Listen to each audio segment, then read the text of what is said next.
أما بعد أعوذ بالله من الشيطان الرجيم بسم الله الرحمن الرحيم ما كان محمد على أحد من رجالكم ولكن رسول الله وخاتم النبيين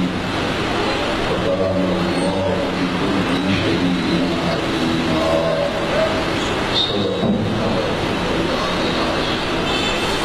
رب اشرح لي صدري ويسر لي أمري واحلل عقدة من لساني يفقهوا قولي. اللهم أرنا الحق حقا وارزقنا اتباعه اللهم أرنا الباطل باطلا وارزقنا اجتنابه آمين يا رب العالمين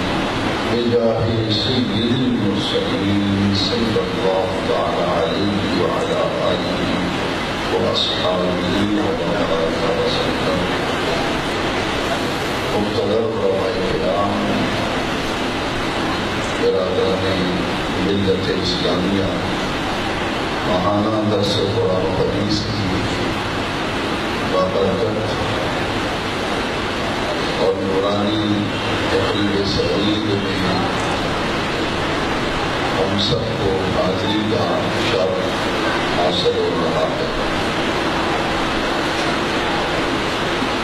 عقیدہ ختم نبوت اسلام کا قطعی اور بنیادی عقیدہ ہے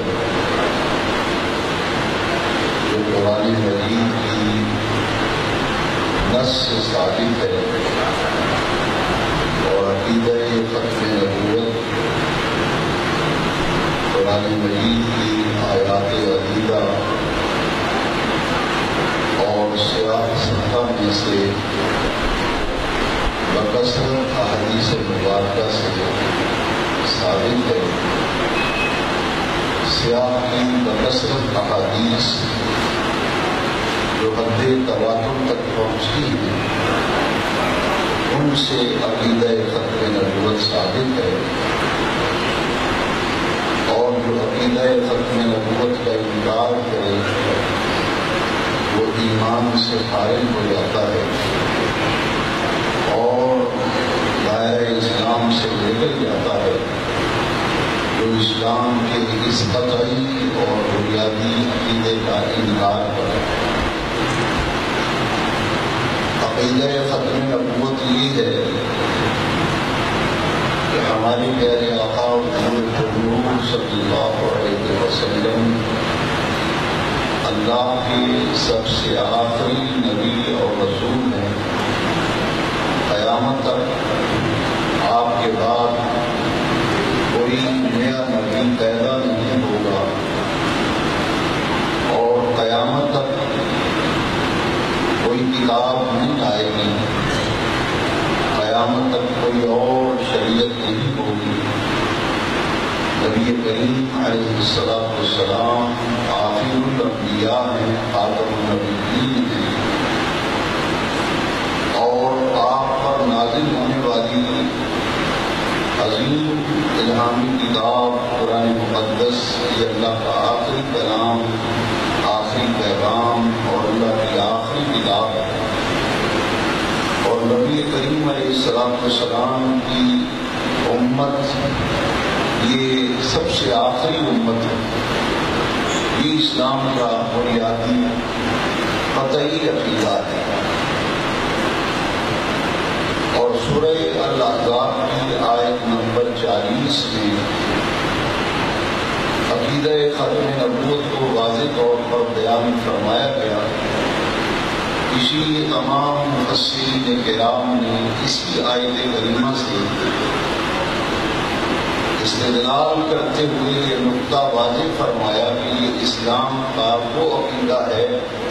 جو قرآن کی نص سے ثابت ہے۔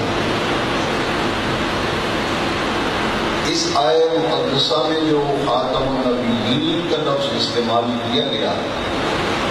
ما کان محمد ابا احد من رجالکم، اللہ تبارک و تعالیٰ نے ارشاد فرمایا، میرے پیارے محبوب صلی اللہ علیہ وسلم، تم مردوں میں سے کسی کی بات نہیں، ولیکن رسول اللہ، ہاں وہ اللہ کے رسول ہیں، وخاتم النبیین، اور آخر الانبیاء ہیں، اللہ کے آخری نبی ہیں، وکان اللہ بکل شیء علیما، اور اللہ تبارک و تعالیٰ ہر چیز سے باخبر ہے۔ خاتم النبیین کا معنی ہے آخر الانبیاء، تمام نبیوں سے آخر میں تشریف لانے والے، اور میرے آقا سید عالم صلی اللہ علیہ وسلم نے لفظ خاتم النبیین کی وضاحت حضور قرور صلی اللہ علیہ وسلم کی بہت سی احادیث سے واضح ہے۔ بخاری شریف میں اور مسلم شریف میں متفق علیہ حدیث پاک ہے، جو بخاری شریف کی پہلی جلد کے صفحہ نمبر 509 پر ہے، اور سیاستہ میں سے حدیث شریف کی معروف کتاب مسلم شریف کی دوسری جلد میں صفحہ نمبر 397 پر یہ حدیث شریف، جس میں خاتم النبیین کی وضاحت کی گئی کہ آخر الانبیاء، تمام نبیوں سے آخر میں تشریف لانے والی ہستی اور ذات اقدس پیارے آقا نبی کریم علیہ السلام نے فرمایا، سیکون منکم فی امتی کذابون ثلاثون کلهم یزعم انہ نبی وانا خاتم النبیین لا نبی بعدی۔ سید عالم علیہ السلام نے فرمایا، سیکون فی امتی کذابون ثلاثون، میری امت میں 30 کذاب ہوں گے، جھوٹے ہوں گے، کلہم یزعم انہ نبی، ان میں سے ہر کوئی نبوت کا دعوے دار ہوگا۔ وہ 30 کذاب اور جھوٹے نبوت کا دعویٰ کریں گے۔ فرمایا آگاہ ہو جاؤ، سن لو، میری امت میں 30 کذاب ہوں گے، اور ان میں سے ہر کوئی نبوت کا دعوے دار ہوگا، وہ نبی ہونے کا دعویٰ کرے گا، لیکن آگاہ ہو جاؤ، انا خاتم النبیین لا نبی بعدی، میں آخر الانبیاء ہوں، تمام نبیوں میں آخری نبی ہوں، لا نبی بعدی، میرے بعد قیامت تک کوئی نیا نبی پیدا نہیں ہوگا۔ یہ لا نبی جنس ہے، گویا کہ نبوت کی تمام جنس کے اعتبار سے کہ یہ ذلی، بروزی اور غیر تشریح اور تشریح نبی، یہ ساری اصطلاحات یہ ان کذابوں کی گھڑی ہوئی ہیں جو نبوت کے دعوے دار تھے۔ میرے آقا علیہ السلام نے لا نبی بعدی فرمایا، اور لا نبی جنس یہ بتا رہا ہے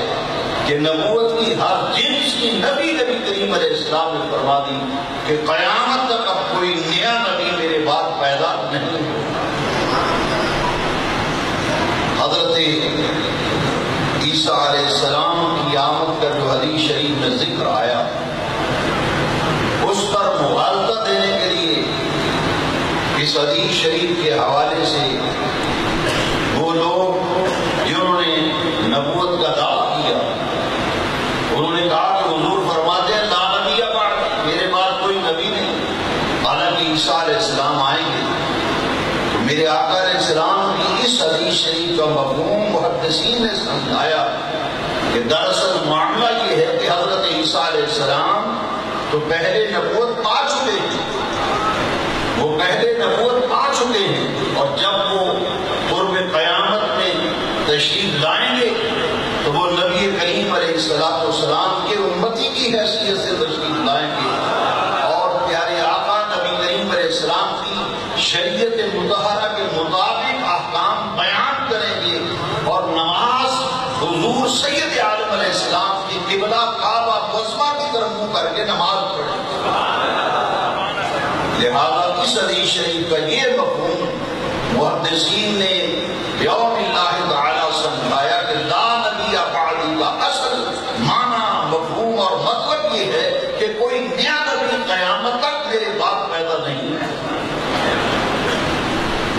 نبوت کے جھوٹے دعوے داروں کا میرے آقا علیہ السلام نے ارشاد فرمایا کذابون ثلاثون سیکون فی امتی کذابون ثلاثون کلہم یعلم انہ نبی، ان میں ہر کوئی نبوت کا دعوے دار ہوگا، ان میں سے اللہ کی دھرتی پر اور خدا کی زمین پر پہلا بدبخت اور قذاب شخص جس کا نام مسیلمہ تھا، اس نے حضور سید عالم علیہ السلام کی ظاہری حیات مقدسہ کی آخری ایام میں اس نے نبوت کا دعویٰ کر دیا تھا، اور سید عالم علیہ السلام کی طرف ایک خط لکھا جس میں نعوذ باللہ من ذالک اس نے لکھا کہ مسیلمہ رسول اللہ کی طرف سے، نعوذ باللہ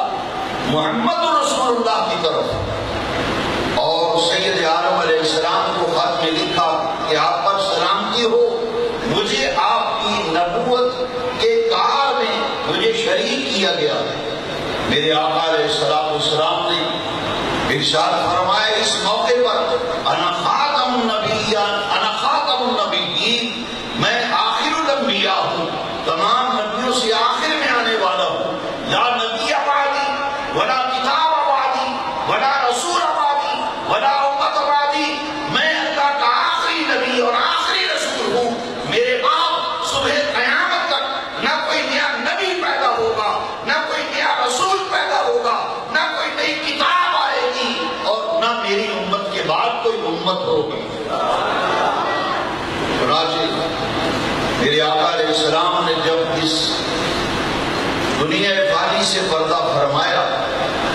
تو سیدنا ابوبکر صدیق رضی اللہ تعالیٰ جب خلیفۃ الرسول ہونے کا شرف پاتے ہیں، امیر المومنین، تو سب سے بڑا فتنہ جس کا سامنا افضل البشر بعد الانبیاء امیر المومنین خلیفۃ الرسول سیدنا صدیق اکبر کو کرنا پڑا، وہ فتنہ انکار ختم نبوت تھا۔ دور خلافت صدیقی میں سب سے بڑا فتنہ جس کا سامنا ابوبکر صدیق رضی اللہ عنہ کو کرنا پڑا، اور آپ نے اس فتنہ انکار ختم نبوت کی ایسی سرگوئی کی کہ ختم نبوت کے مسئلے کو واضح فرما دیا تاکہ قیامت تک اگر کوئی نبوت کا دعویٰ کرے تو رسول اللہ صلی اللہ علیہ وسلم کے غلام اس کے وجود کو برداشت نہیں کریں گے۔ آپ نے باقاعدہ ایک لشکر کو ترتیب دیا، اور نبی کریم علیہ السلام کی ظاہری حیات مقدسہ کے بعد، وصال فرما جانے کے بعد، ایک اصول حضرت صدیق اکبر رضی اللہ تعالیٰ نے متعین فرمایا کہ وہ صحابہ کرام جو نبی کریم علیہ السلام کے ساتھ غزوات میں شریک ہوتے رہے، جنگوں میں شریک ہوتے رہے ہیں، وہ ہمارے پاس تبرک ہے اور ان سے ہم نے برکتیں حاصل کرنی ہے، لہذا ان تمام کا جنگوں میں جانا جو ہے اس پر پابندی لگا دی کہ وہ تمام اجلہ صحابہ کرام جو حضور کی ظاہری حیات مقدسہ میں غزوات میں جنگوں میں شریک ہوتے رہے ہیں، وہ ہمارے پاس نبی کریم علیہ السلام کی نشانیاں ہیں، حضور کے تبرکات ہیں، اور ان سے مستفید ہونے کے لیے پابندی لگاتے ہیں کہ وہ جنگوں کے اندر شریک نہیں ہوں گے۔ لیکن جب فتنہ انکار ختم نبوت نے سر اٹھایا اور مسیلمہ قذاب نے جھوٹی نبوت کا ڈھانگ رچایا تو سیدنا صدیق اکبر رضی اللہ تعالیٰ نے اس پابندی کو بھی اٹھا دیا، اور آقا دو جہاں کے اجلہ پورے صحابی وہ بھی فتنہ انکار ختم نبوت کے لیے تلواریں لے کر میدان میں اتر آئے۔ یہ وہ غزوہ ہے حضور کے ظاہری حیات مقدسہ میں غزوات میں شریک ہونے والے صحابہ کرام، دور خلافت صدیقی میں وہ جنگ جس کا نام جنگ یمامہ ہے، وہ فتنہ انکار ختم نبوت کے خلاف لڑی جانے والی جنگ جس میں حضرت سیدنا خالد بن ولید رضی اللہ تعالیٰ عنہ نے ایسا کردار ادا کیا کہ آج تاریخ کے صفحات پر وہ ثبت ہے، مسیلمہ قذاب کو اسی جنگ کے اندر باصرِ جہنم جو جھوٹی نبوت کا ڈھنگ رچائے وہ خدا کی دھرتی پر اہل ایمان اس کے وجود کو برداشت نہیں کرے۔ اسی طرح ایک اور میرے آقا علیہ السلام نے چونکہ فرمایا سَيَكُونُ مِنْهُمْ فِي أُمَّتِي كَذَّابُونَ ثَلَاثُونَ 30 کذاب ہوں گے میری امت میں، وہ نبوت کے دعوے دار ہوں گے۔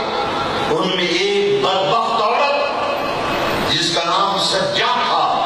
اس نے بھی نبوت کا دعویٰ کیا۔ اسود انسی نے نبوت کا دعویٰ کیا۔ میرے آقا سید عالم علیہ السلام کے غلاموں نے ان کو جہنم واصل کر کے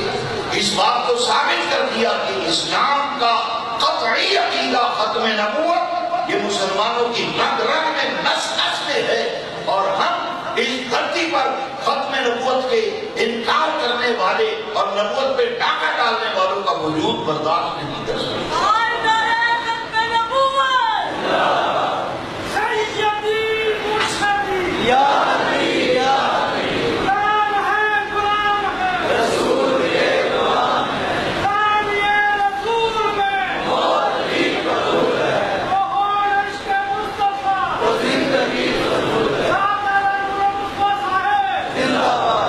اس حدیث شریف کے بعد دوسری حدیث شریف سیاستہ میں سے جامع ترمذی کے اندر یہ حدیث شریف ہے، اور اس حدیث شریف سے واضح طور پر عقیدہ ختم نبوت کی افادیت اور اہمیت اور عقیدہ ختم نبوت ہے کیا خود زبان رسالت سے آقا دو جہاں صلی اللہ علیہ وسلم نے خود ارشاد فرمایا۔ حضور نے فرمایا ان الرسالۃ والنبوۃ قد انقطعت فلا رسول بعدی ولا نبی بعدی۔ نبی کریم علیہ السلام نے فرمایا سن لو، مجھ پر رسالت اور نبوت ختم ہو گئی، فلا رسول بعدی، میرے بعد قیامت تک کوئی نیا رسول نہیں پیدا ہوگا، ولا نبی بعدی، اور نہ ہی قیامت تک میرے بعد کوئی نیا نبی ہوگا۔ اس حدیث شریف کے اندر سید عالم علیہ السلام فإن الرسالۃ والنبوۃ قد انقطعت، مجھ پر ختم ہو گئی ہے، نبوت کا دروازہ مجھ پر بند کر دیا گیا ہے، اب قیامت تک میری نبوت کا سکہ چلے گا، شریعت محمدیہ چلے گی، اور قرآن کتاب کا راج ہوگا، کوئی نئی امت، نئی کتاب اور کوئی نئی شریعت اب قیامت تک نہیں ہوگی۔ ان احادیث مبارکہ سے یہ اسلام کا قطعی عقیدہ جو ہے وہ بالکل واضح ہو گیا۔ اب سمجھنے کی یہ بات ہے کہ حدیث شریف میں سرکار نے فرمایا، جس سے یہ واضح ہو گیا کہ آنے والے احوال سے نبی کریم علیہ السلام نے، نبی غیب دان حضور نور صلی اللہ علیہ وسلم نے آنے والے حالات سے آگاہ فرما دیا۔ وہ بدبخت جنہوں نے نبوت کا دعویٰ کرنا تھا، میرے نبی کریم علیہ السلام نے اس کی نشاندہی اپنی ظاہری حیات مقدسہ میں فرمائی۔ مسلمہ کذاب سجاح نامی عورت اسود انسی نبوت کے دعوے دار بنی، اور یاد رکھیے دور حاضر کا سب سے بڑا فتنہ، دور حاضر کا سب سے بڑا فتنہ فتنہ قادیانیت اور فتنہ مرزائیت ہے۔ اس فتنے کی جنازے پر، اس کے تابوت پر آخری کی 7 ستمبر کو 1974 میں پاکستان کی پارلیمنٹ نے یہ فیصلہ کر دیا کہ قادیانی، مرزائی غیر مسلم اقلیت ہیں، مرتد ہیں، دائرہ اسلام سے خارج ہیں، اور قانونی طور پر پارلیمنٹ سے ان کو غیر مسلم اقلیت قرار دے دیا گیا۔ لہذا 7 ستمبر کا دن تاریخ پاکستان کا اہم ترین دن ہے، جس دن نبی کریم علیہ السلام کی ختم نبوت کے تحفظ کے لیے قائد اہل سنت علامہ شاہ احمد نورانی رحمۃ اللہ تعالی علیہ نے پارلیمنٹ میں قرارداد پیش کی، اور آپ کی قرارداد جو پیش کی گئی اس پر پارلیمنٹ نے متفقہ طور پر قادیانیوں، مرزائیوں کو غیر مسلم اقلیت قرار دے دیا۔ قرآن و حدیث کے ٹھوس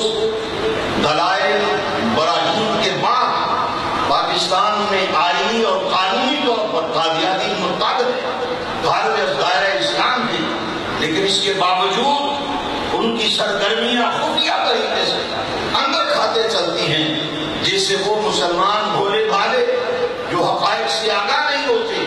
وہ پھر شکوک و شبہات کا شکار ہو جاتے ہیں۔ یاد رکھیے ختم نبوت کا عقیدہ ایسا عقیدہ ہے کہ ذرہ برابر بھی اگر ختم نبوت کے حوالے سے آپ کی ذات میں بلبلا پن آئے گا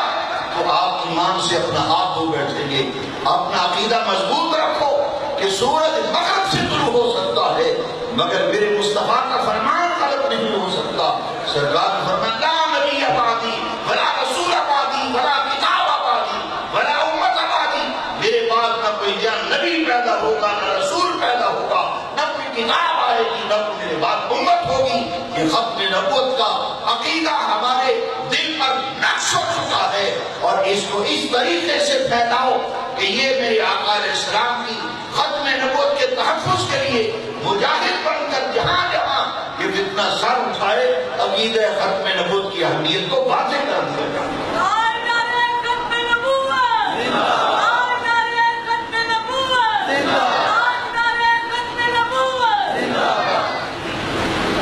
حضور سید عالم علیہ السلام کی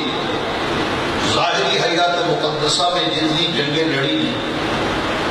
غزوہ اس جنگ کو کہتے ہیں جس میں سرکار خود تشریف لے گئے،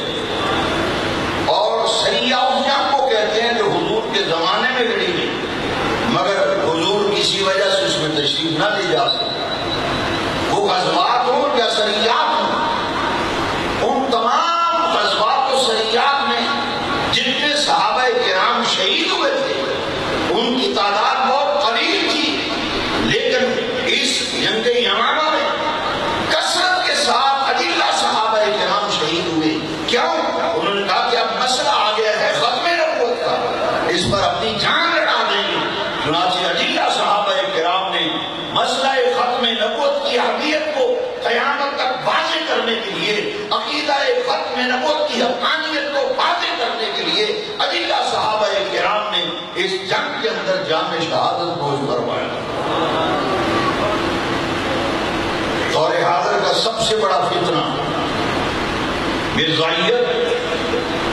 قادیانیت ہے، اور آج پاکستان کی اسمبلی نے پاس کر دیا پارلیمنٹ میں غیر مسلم اقلیت، پھر آرڈیننس بعد میں جاری کیا گیا کہ یہ مسلمانوں کا عبادت خانہ مسجد کہلاتا ہے، کوئی قادیانی کوئی مرزائی اپنے عبادت خانے کو مسجد نہیں کہہ سکتا، اور ہمارے شعار میں ہے کہ مساجد کے مینار ہوتے ہیں۔ قادیانیوں پر آرڈیننس جاری کر کے پابندی لگا دی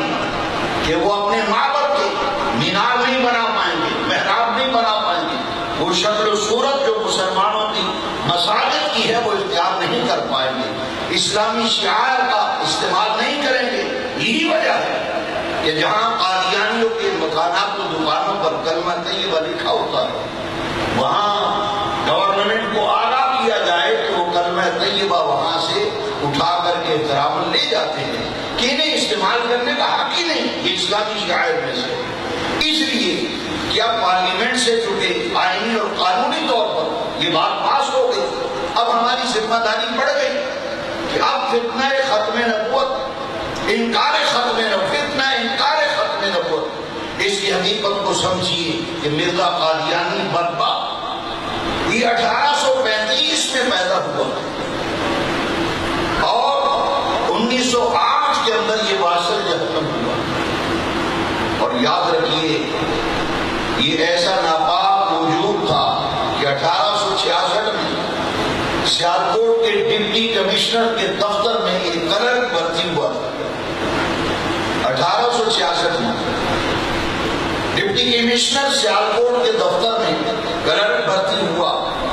اور 1899 میں اس نے جماعت بنائی جس کا نام رکھا جماعت احمدیہ، اور 1890 میں اس نے مسیح ہونے کا دعویٰ کیا، اور پھر اس کے بعد اس نے ذلی اور بروزی نبی ہونے کا دعویٰ کر دیا، نبوت کا دعوے دار بن گیا۔ تو میرے آقا تو پہلے فرما چکے سیکون فی امتی 30 قذابون، میری امت میں 30 قذاب ہوں گے، کلہم یعلم انہ نبی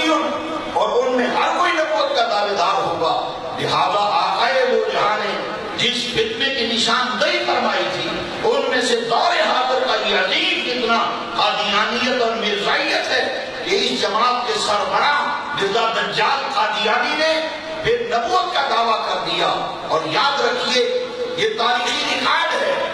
کہ تحریک پاکستان ہو، تحریک ختم نبوت ہو، اس میں جو کردار علماء و مشائخ اہل سنت نے ادا کیا ہے وہ تاریخ کا ایک روشن باب ہے۔ یہ الگ بات ہے کہ وہ لوگ جنہوں نے پاکستان کی مخالفت کی تھی آج نصاب کے اندر انہیں تحریک پاکستان کا ہیرو بنا کے پیش کیا گیا۔ اسی طرح منزل انہیں ملی جو شریک سفر نہ تھے۔ ذرا نئے رنگ کی یہ سیاست دورہ تو دیکھیے، منزل انہیں ملی جو شریک سفر نہ تھے۔ میں آپ کو بتانا چاہتا ہوں، جب مرزا بدبخت دجال قادیانی مرتد نے نبوت کا ڈھونگ رچایا تو سب سے پہلے اس نے پنجاب میں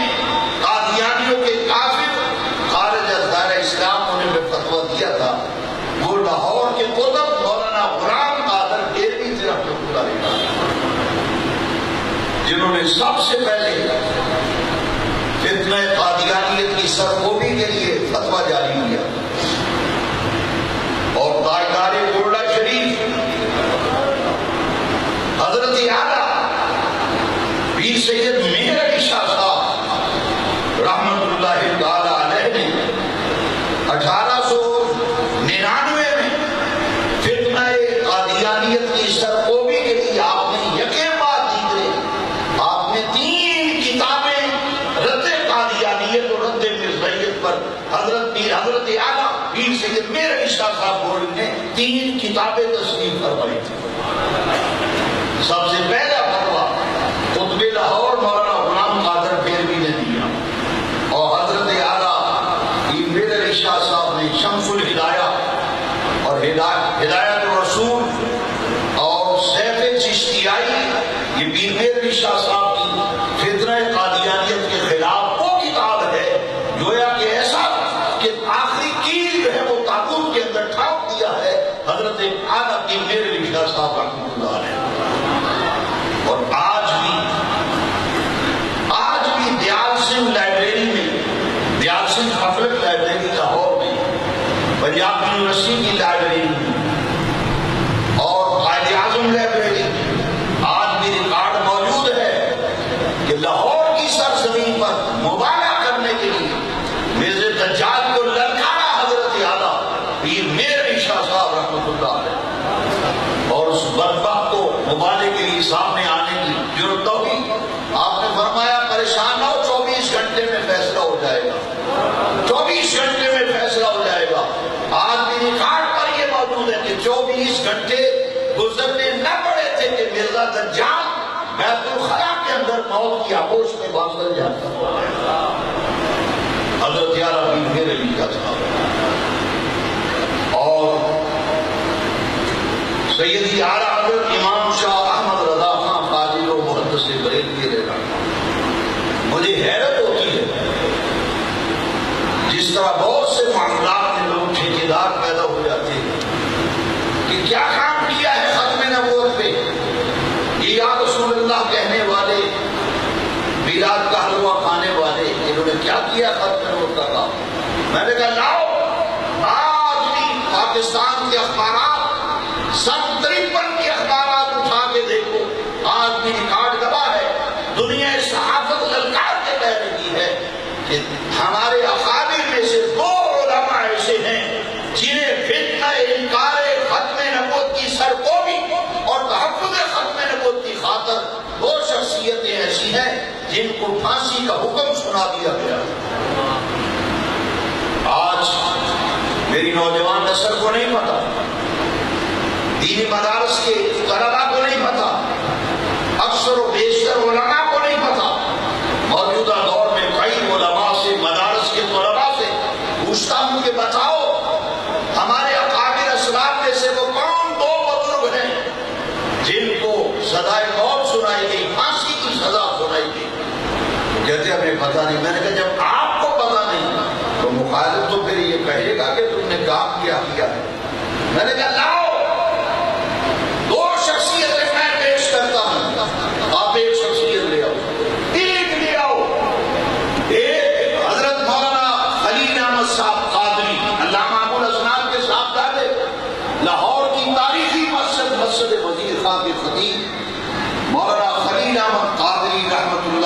تعالی علیہ اور دوسرے مجاہد ملت علامہ عبدالستار خان نیازی رحمۃ اللہ علیہ، یہ دو شخصیتیں ایسی ہیں جن کو تحفظ ختم نبوت کے جرم میں پھانسی کی سزا سنائی گئی، اور مولانا نیازی کو جو سزا سنائی گئی اور میں نے عدالت کا وہ فیصلہ پڑھا کہ جج نے لکھا کہ عبدالستار خان نیازی کے گلے میں پھانسی کا پھندا ڈال کر تخت دار پہ لٹکا دیا جائے تا وقت کہ اس کی موت واقعہ ہو جائے۔ مولانا عبدالستار خان نیازی رحمت اللہ تعالی علیہ سے میں نے ذاتی طور پر سوال کیا، میں نے کہا حضرت جب آپ عدالت میں کھڑے تھے اور تحفظ ختم نبوت کے جرم میں آپ کو پھانسی کی سزا سنائی گئی تو آپ کی کیفیت کیا ہوئی؟ فرمایا ایک لمحے کے لیے میری آنکھوں کے سامنے اندھیرا چھا گیا اور دوسرے ہی لمحے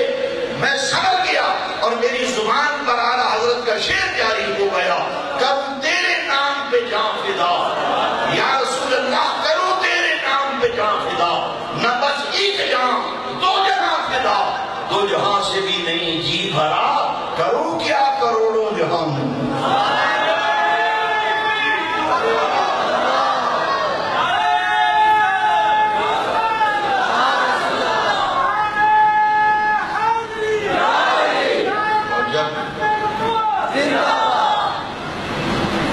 دوسری شخصیت مجاہد ملت علامہ عبدالستار خان نیازی کٹہرے میں کھڑا ہے، مرد کلندر اور مرد درویش، جس نے براہ راست ڈاکٹر اقبال کے زمانے میں علامہ اقبال کی خدمت میں حاضری دے کر اکتساب فیض کیا، قائد اعظم کے شانہ بشانہ پاکستان بنایا، مجاہد ملت پھانسی کی سزا سنائی گئی۔ دوسری شخصیت مولانا سید خلیل احمد قادری رحمت اللہ تعالی مشرق علی خان لاہور کے خلیل، اور دوستو اکلوتا بیٹا باپ کا، باپ عالم دین ہے علامہ ابوالاسناد محمد احمد قادری، جو سید دیدار علی شاہ صاحب محدث الولی بانی و امیر حزب الاناف ان کے ساتھ دادے،